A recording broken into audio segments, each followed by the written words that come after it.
Thank you. So there was an article in the Seattle Times this weekend talking about the new light rail station down in Redmond, and it got me thinking about what the affordability levels are. So I went on apartments.com and I looked at what a studio apartment costs, what a one-bedroom costs, and what a two-bedroom costs. And I have to say I was surprised to see that the studio and one bedrooms are within about $40 to $50 of this 80% AMI level. So it seems to me if we say 10% affordability at 80%, if developers build a studio or a one bedroom, it's really no skin off their nose because that's pretty much what the market rate is. So I was thinking, and I would like to move that we pass first reading, second reading, and adopt the ordinance adopting inclusionary zoning development regulations in the CBD at 10% at 75% AMI. Okay, Councilmember Best-Campbell. So we got an email last week that Green Partners wanted to come back, and they're coming back at our next meeting to talk about a DA. So I think that this sets the stage by being aggressive and saying, yes, 10% at 80% AMI is easy, and it's not going to be a hardship for developers because they're already renting apartments at that level.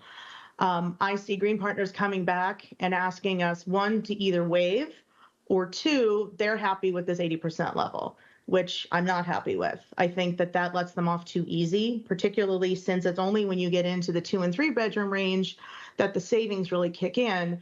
So I think an extra 5% is not a hardship. Otherwise, we really need to consider lower than 80% AMI for the studio and one bedroom. If the trend continues, it really doesn't do any good because a lot of building construction involves studios and one bedrooms.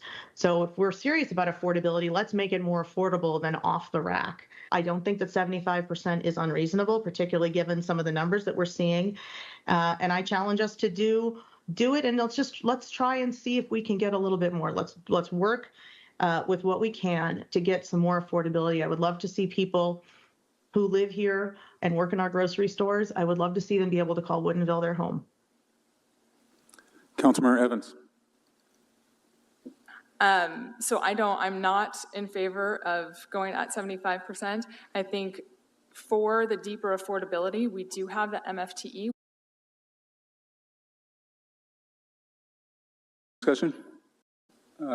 Seeing none, can we get a roll call vote on the 75%, change to 75% on ordinance number 786? Councilmember Evans? No. Councilmember Edwards? Yes. Councilmember Best-Campbell? Yes. Mayor Millman? No. Councilmember Arndt? No. Councilmember Taylor? Yes. Deputy Mayor Randolph? No. Motion fails. Councilmember Best-Campbell. Thank you. So I was talking about 80% is pretty much what we see for one bedroom and studios.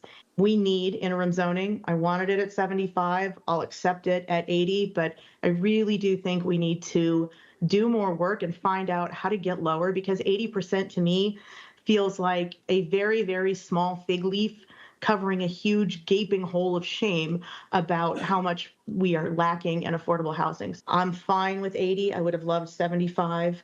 We need to get this passed, because I know that next week or at the next meeting, Green Partners is going to come and they're going to want to lock in 10 at 80% because they don't want to go any deeper. And whether they want MFT or not, that relies on a development agreement, which requires legal fees on behalf of the developer. This makes it a lot easier. The incentives are you get to build a city. Woodinville is a beautiful, inclusive city where people who cook your food and help you at the grocery store have a right to live with dignity next to us.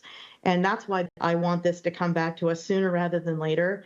And I would hope that we would look at this baseline level. Woodinville deserves better than good enough. And I think that the people here who need that housing would have wanted it at 75% and lower. So let's see if we can find the data. Let's see if we can find partnerships.